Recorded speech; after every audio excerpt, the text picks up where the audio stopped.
This edition of MacVoices is sponsored by Linode, your solution when you need a virtual server in the cloud. Use the code MacVoices2019 to take $20 off your first purchase at linode.com/MacVoices. Welcome back to MacVoices. This is the talk of the Apple community, and I'm Chuck Joyner. Folks, we haven't done a 5-question session in a while with anyone, and I thought this is a perfect time for us to get to know Andrew Orr from the Mac Observer just a little bit better.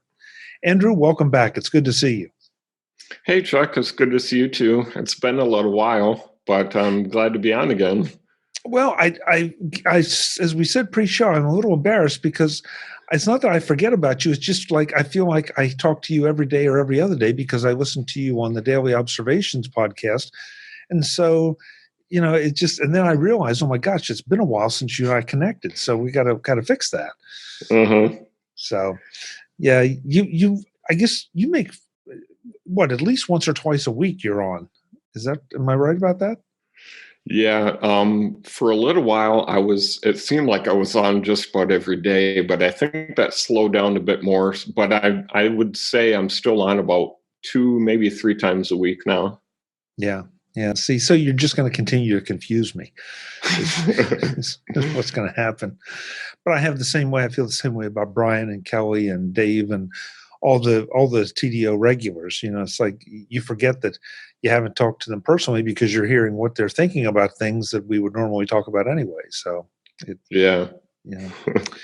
So I thought we'd do the 5-question thing with you and find out a little bit more about you and how you work and what your preferences are and all that, if that's okay with you. Yeah, that sounds great. All right. So, and folks, these are completely unscripted, and a lot of the times, a previous answer will inform the next question. So I have a few things that I want to ask Andrew about, but, we may not get to the ones that I have written down. So, Andrew, the first thing I want to know, you obviously, writing for the Mac Observer, you do a lot of following of the Mac news. So you write up tips and you create things and you cover news stories. And of course, again, you discuss things on TDO. What tools do you use to keep up with everything? Are you an RSS person or are you just a website person, or how do you go about keeping up? Yeah, so actually, I'm reading the news constantly. That's part of my job, but I would probably just read a lot anyway. So I mainly use an RSS reader. My 2 main tools are, just using Apple News, catching up on different topics that you can choose. The RSS reader I like is called Reeder, Reeder. I like that because you can add RSS feeds from different accounts you have. So I mostly just add ones from Feedly. I don't like their own native app, so I use Reeder, which is a third-party app.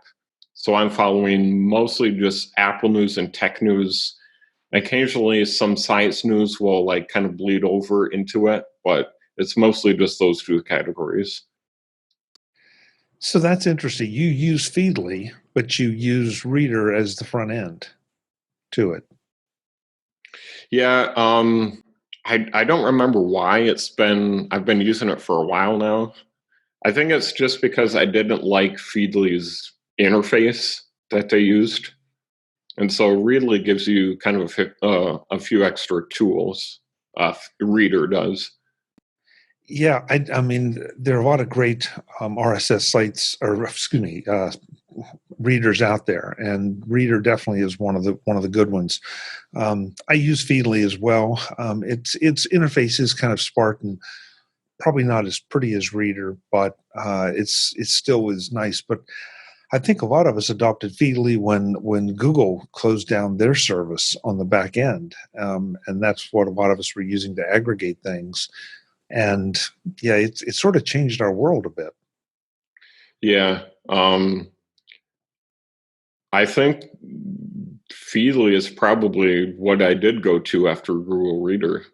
I don't think I've really tried any other service. It's just been Feedly for a while, and now inputting that through Reeder.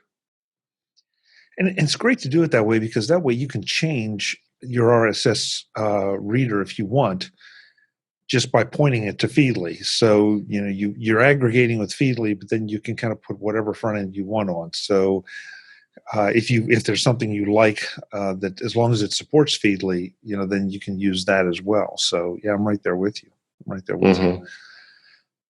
So, what's your morning look like, Andrew? I mean, do you just wake up and open up Reader and start digging through things and deciding what might work good for the Mac Observer? I mean, that's basically exactly how it is. So let's see. Back last, I think it was November or October, actually, I got a promotion at the Mag Observer, which made me the morning news person. So I have to start by 8, although sometimes my first article is a little bit later than that. But yeah, my morning routine is basically I wake up, I make coffee, and I just start reading the news, see what has been going on in the last 12 hours since I've been sleeping. And I'm currently writing 8 articles a day, 8 or 4 short and 4 long. And so just because it's the morning, I still won't need a chance to wake up. What I do is I like to start the morning off with a nice short article that takes that goes pretty quickly. And then I go through my routine, eat breakfast, shower, and then once that's done and I'm more fully awake, I just dig more fully into the news and I start writing news pieces or more short pieces, whatever really comes first. I think it's interesting the way that all the news sites approach things. There are sites out there. I don't think the ones that tried to be exhaustive in the old days are doing that anymore, just because there's such a fire hose of information that seems to come out even more so than ever before. But everybody's kind of selective. Everybody tries to find their niche, but they also, bleed over into certain other areas. And I like that. I mean, I think that's great. Jim Dalrymple and the Loop, one of their sort of sidelines, if you will, is music and guitars and that kind of thing. And I know with John there, you all tend to, just touch a little more maybe on space tech at times. So you can, I mean, we're all technology people, so these are all interesting things to us one way or another. So but it's an interesting choice that has to be made in you guys curating what we as readers see. Yeah, and I like how our setup is right now. So I mentioned I write 4 long pieces and 4 short pieces. So we have a bunch of different article categories. So a long piece would be just your standard news piece. It could be an editorial or a review or a tip. And our short pieces we have 2 categories called a link teaser and cool stuff found. And a link teaser, you mentioned the Loop. So that is pretty similar to the Loop or Daring Fireball. So I just find an article that I have an opinion on, but I have to summarize that opinion in 1 or 2 sentences and share a quote from that article. And a cool stuff found is basically what it sounds like. It's just we find something cool on the internet and we get to write about it. And that's usually 1 long paragraph. And I mention that because those short pieces are kind of where I get to go a bit outside Apple. We tend to keep our long articles for Apple stuff. And then I also have a strong interest in science like John does. So sometimes I'll put a link teaser about something sciencey or, something similar like that. So we have kind of a flexible system. Okay, so that's an interesting little look behind the scenes of kind of how you do it and what you do. So how about on your off hours? Are you a Netflix guy? Are you an Apple Music person? Do you subscribe to lots of audio and video services, or have you sort of tightened down and maybe keep it to 1 or 2? Yeah, I've tightened down to keep it to one or two. So for music, I'm all Apple Music, and for video, there are some channels I like on YouTube, but that's just regular YouTube. I don't use, YouTube TV. And then I also use Netflix. So those are my two or three main services. At this point, it almost seems pointless to ask why Netflix because there's so much there. But at the same time, I'm kind of surprised at the number of people that I hear that are subscribing to multiples and like depending on how they do it, HBO and Disney and I can't think Hulu. Now I have Amazon Prime, but I don't have that for TV. I use it for the TV, but I don't. That's not why I have it. It's there, so I use it. But that's more for the shipping part. But this whole idea of multiple streaming services and all the subscriptions, it's becoming a little burdensome. I think not as much. The dollars aren't all that bad unless you subscribe to a lot of them. But it's more of trying to figure out what shows are on which service and when you can get them. And then if you have something that you enjoy that moves off of one of those services, then that gets really frustrating. Yeah, I was actually thinking about that earlier today, just because we have so many different streaming services now, and you kind of have to choose between them. Like, because there's no one service that bundles all of them, we kind of have to do our own custom a la carte option. So let's see. I think it was CBS had Star Trek, for example. So a lot of people I know subscribe to that just for Star Trek. And then after they binge through it all, they cancel that subscription and then they go to another service, which has, I think, HBO Max. Netflix used to have Friends, but I think HBO Max has Friends now. So then you go to that service if you want to see that show. So it's just like constant churn, basically. And it's kind of frustrating. Well, and the idea that now we've introduced a new kind of thing where we have to manage our services. I mean, I'm a CBS All Access subscriber because of Star Trek. And I found a couple other shows that are interesting on there, including The Twilight Zone, of course. But you're right. So right now we're not seeing any new shows. So it only makes sense to cancel that subscription and then wait and re-up it next time around. I think the whole idea is that they want you to kind of forget, like any subscription. They get you and you get used to it being there. And so it's like, it's just more trouble than it's worth to cancel. And, that's not a bad strategy. And there's nothing wrong with that because, it's just a matter of how much you use it. You can have it playing 24/7 if you want, or you don't have to. But they're still getting paid one way or another. But I think that now you really do, if you're any kind of watching your pennies on some of this, that you have to decide, okay, how much do I really want? I mean, how many episodes of Friends can I watch? If that's your motivation for Netflix. Now, Netflix has a lot of other things, and some of their original content, and there are other services that are creating original content. So it's quite the maze out there right now. And then let's not forget Apple TV's coming up really almost probably by the time that this will go live, we will have our first shows on Apple TV. Mm-hmm. Are you looking forward to any of those? We just had news today. I think Charlotte wrote it up that some of the earlier reviews of the TV Plus shows have been lukewarm, I think was the word. So that's kind of a bit disappointing just because we've had such a build-up on anticipation of it.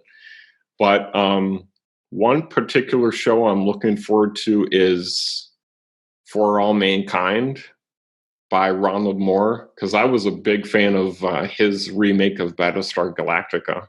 So I'm looking forward to, what new ideas he introduces in this season.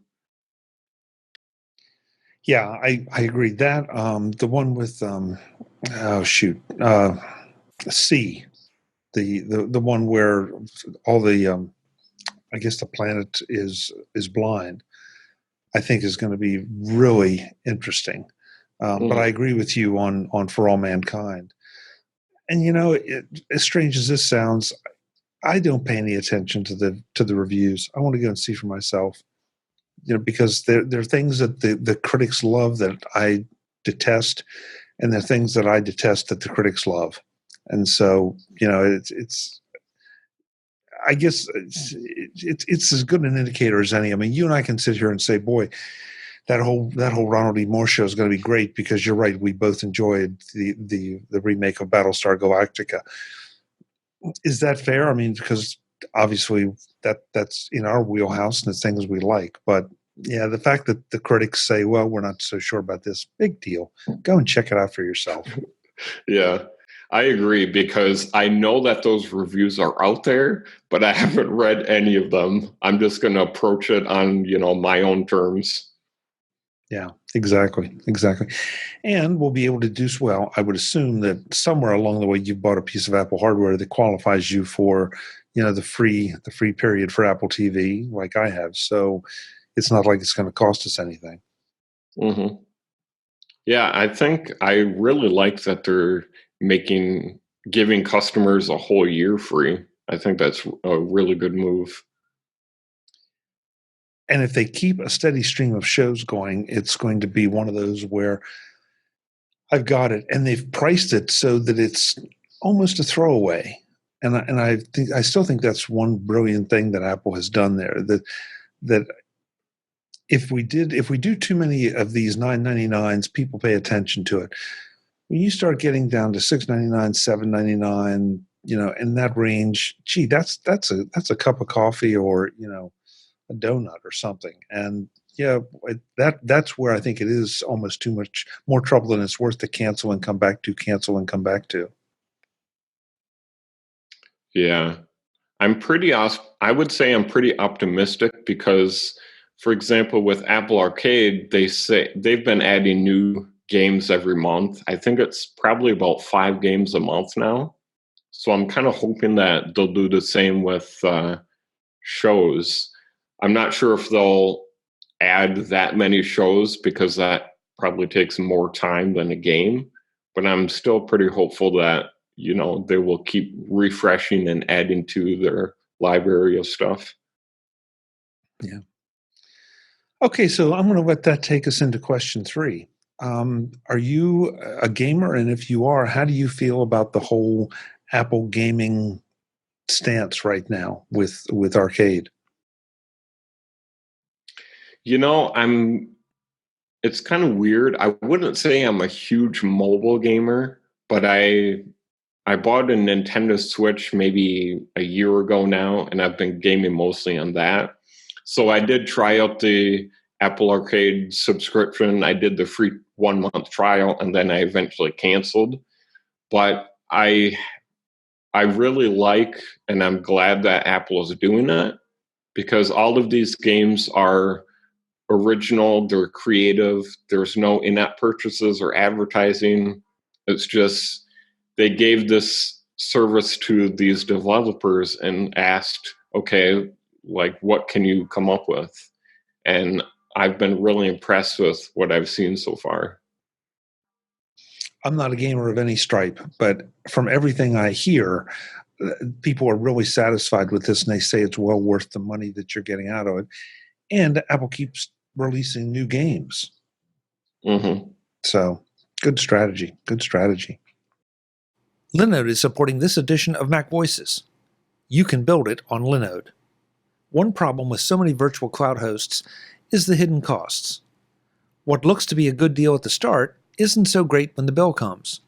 Fees for extra services, extra capabilities, data transfer, and the like all build up. With Linode, you don't have to worry. Plans range from a $5 per month Nanodes plan up to a high-powered dedicated CPU server. Even better, you can start with one and grow into another with just a few clicks.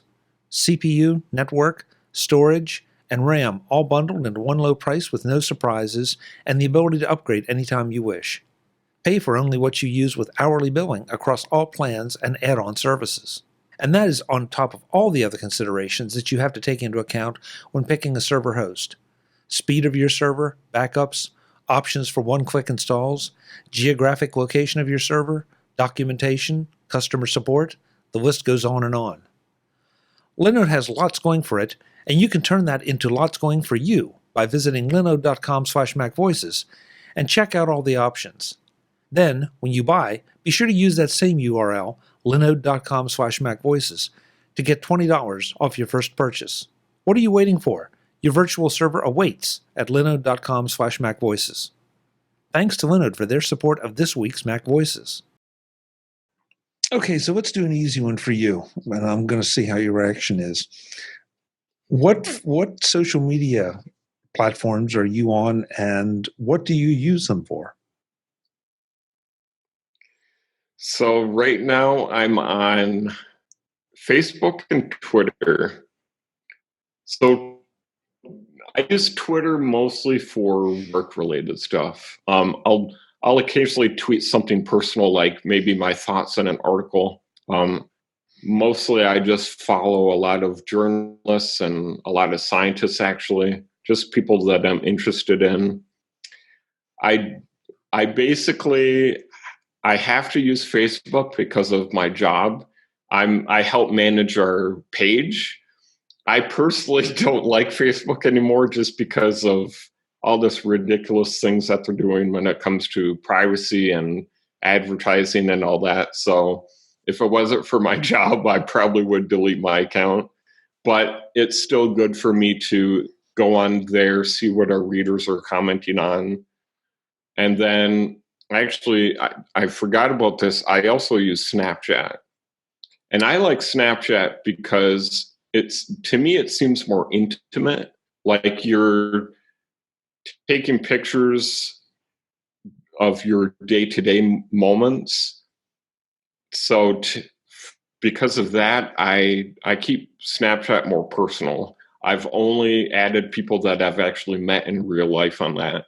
And so to me, it's just this nice little closed network that I can use and message people and have fun with. That's interesting. I would not have pictured you as a Snapchat user. I don't know why, but I guess I still perceive Snapchat to be for kids. And yet, to be fair about it, I mean, I know a number of adults who are on it as well. And, I look at it and it's like, okay, I guess maybe I'm not social in the right way for Snapchat, because I don't feel the need to post a lot of personal things. There's some, sure, that I think might be interesting or that I just want to share. But Snapchat just feels to me not a little fluffy. That's probably very unfair, but it doesn't strike me as a place where I can get anything done. Right. And I totally get that reputation. I think it had that in the beginning where like all of the news media was talking about, oh, it's just this new thing for teens. But I think you just have to maybe use it a little bit and sort of get it.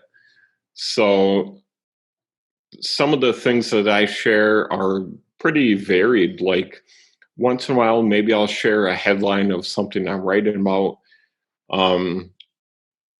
A lot of times in my apartment building, I live in a tower, so I get some really good sunsets. So I'll post a lot of sunset pictures or pictures around my town.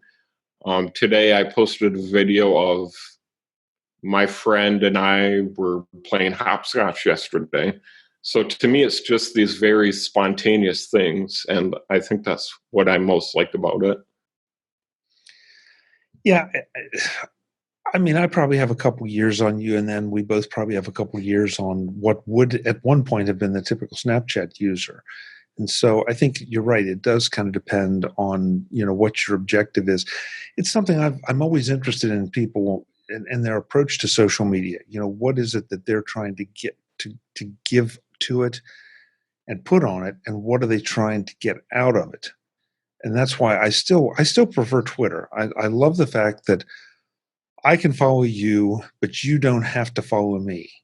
Mm-hmm. So or you can follow me and I don't have to follow you. So if you think that, when I post notices about MacVoices, you can follow and you'll get them, and that's great. And I don't have to see that you and your friend were playing hopscotch or, looking at the sunset or whatever. That it can be very much what I choose it to be. And I know there's a lot of vitriol on Twitter, but I also think that part of that is the fault of the people who are using it.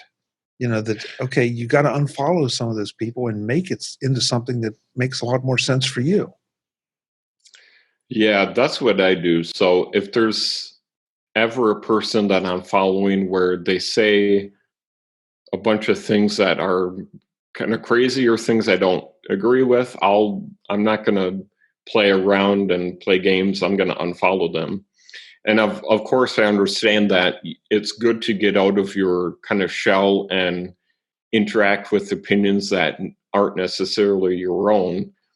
But of course, sometimes, there's opinions you don't agree with. And then there are maybe some of the Twitter trolls who are just on there to post hate or any other sort of thing. And that's when you got to put your foot down. Yeah, I agree. I agree. And I mean, look, yeah, everybody's entitled to their opinion. And if I respect you, then I'm happy to see your opinion and see what you think about something. But I have friends that, have very strong views on things, but when it's the same view and when it's a knee-jerk view, whether it's political or sports or tech or whatever, that there's no backing to it. It's just I'm against this or I'm for this because I'm against it or for it. Yeah, that's wasting my time, and frankly, I think it's wasting theirs too. And I feel bad that they're wasting that much time and wasting mine. Yeah, exactly. So would you abandon Facebook if you could? I think I would. It's so difficult because some of my friends and family are still on there, and it's good to see updates of their life. But maybe it's just my particular friend circle, but most of my Facebook feed is just a bunch of memes. And I'm just sitting in there like, I don't really want to see these. I want to see personal updates from your life, maybe what you're thinking about, an update that you've done. Like, I just went on vacation, posting vacation pictures, stuff like that. I don't want to see memes or news that may or not be fake news. And to me, Facebook has just gotten too full of that stuff. So I don't pay attention to it much anymore outside of my job. So I'm going to take that and twist it a little bit. As a social media user, do we have responsibility to post and not lurk? That's a good question. I would say I mostly lurk.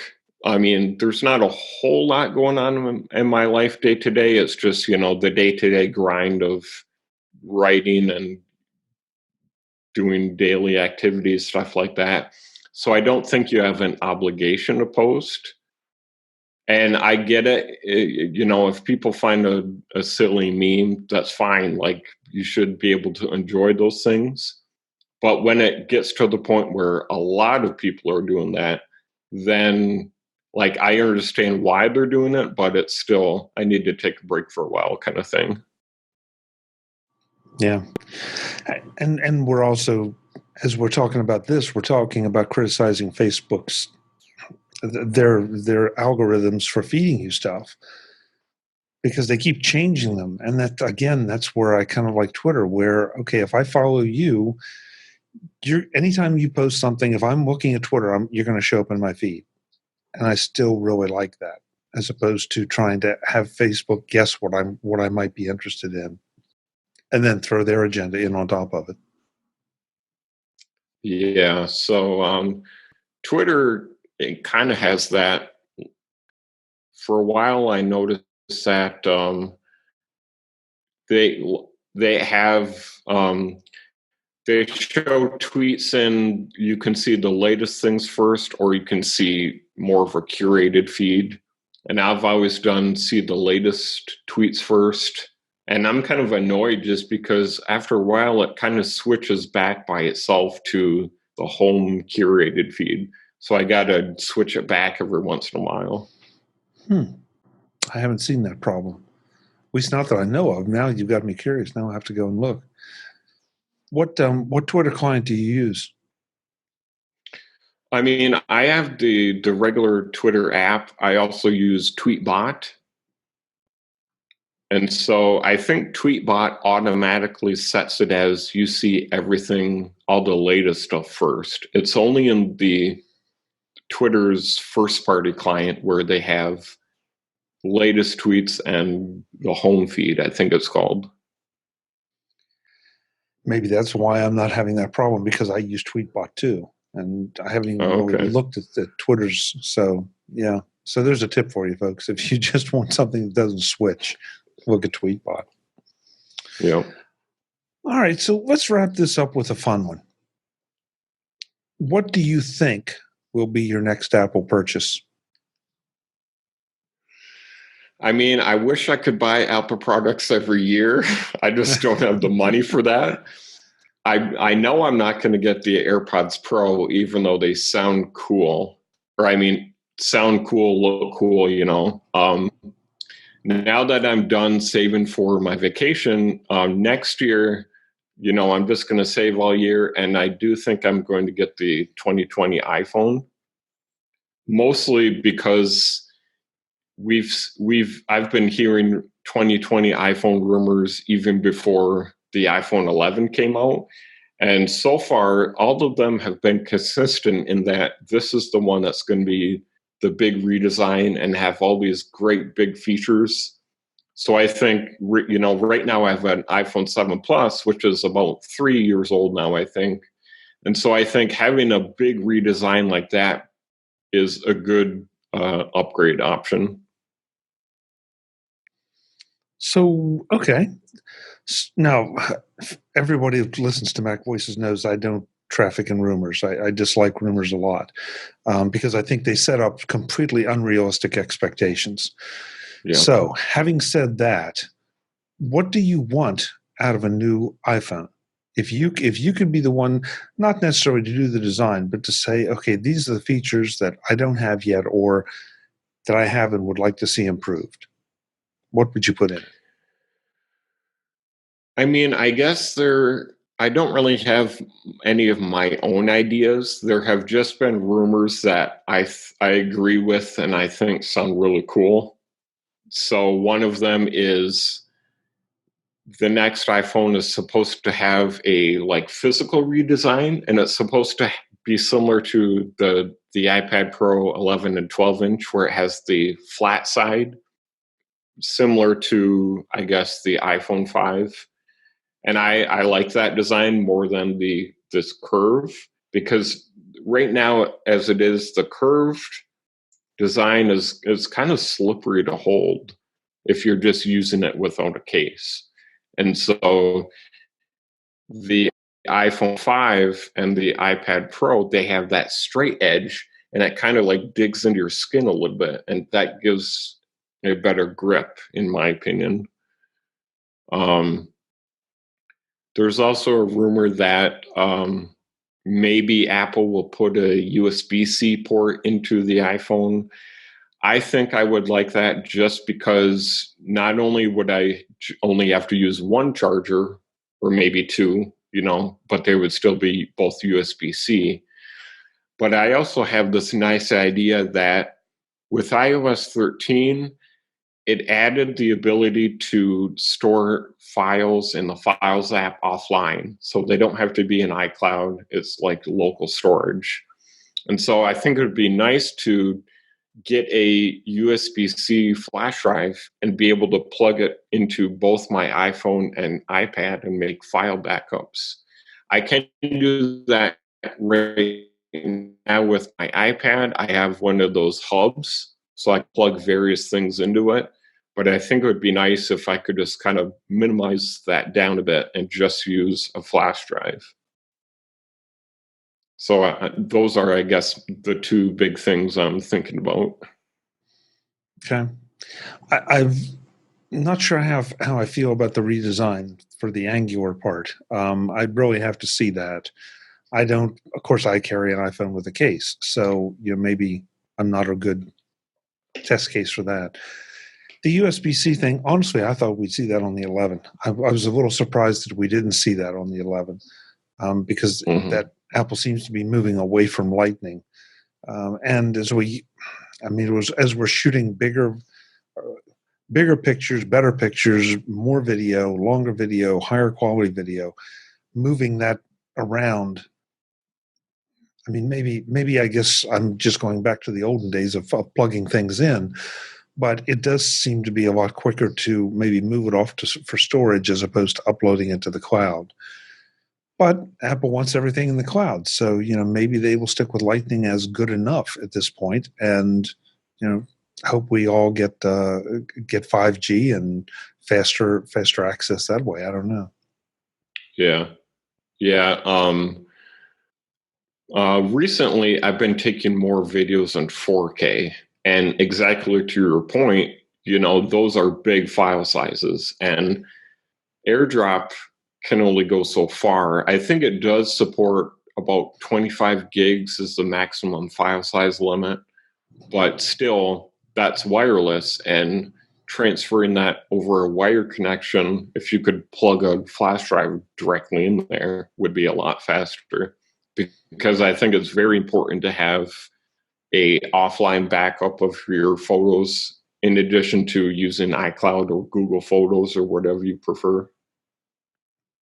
Yeah, I think but we're tech people, so we always want backups, and we want backups of our backups.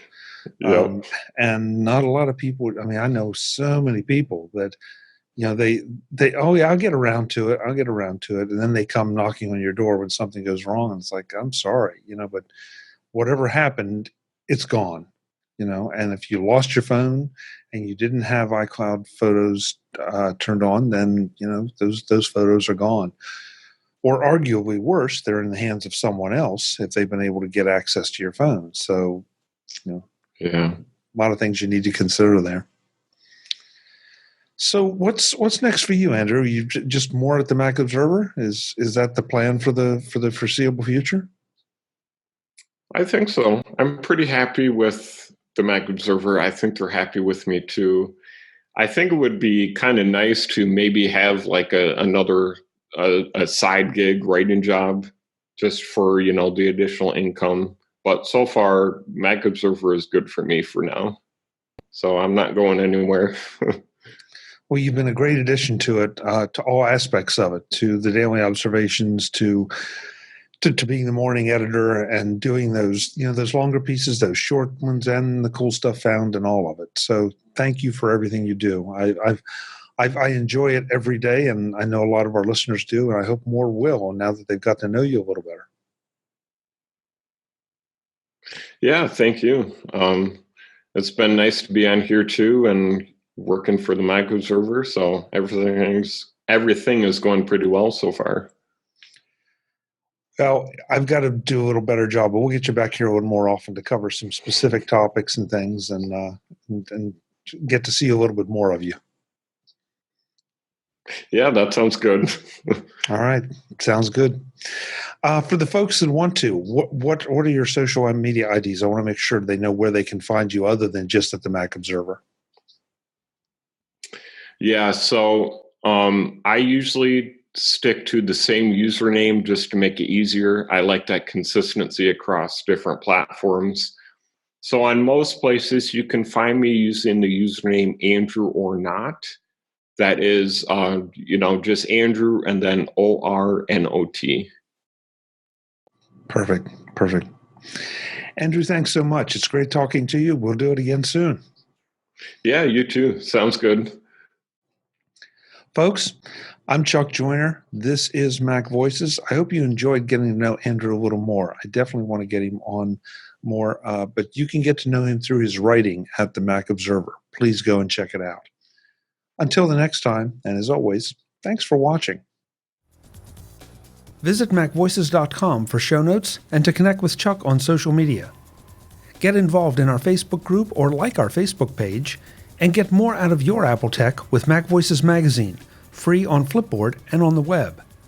And if you find value in it all, consider supporting us through either our Patreon campaign at patreon.com/MacVoices or by making a one-time donation via the PayPal link on our front page and in the show notes of each episode. You will join these fine people who help bring you Mac Voices.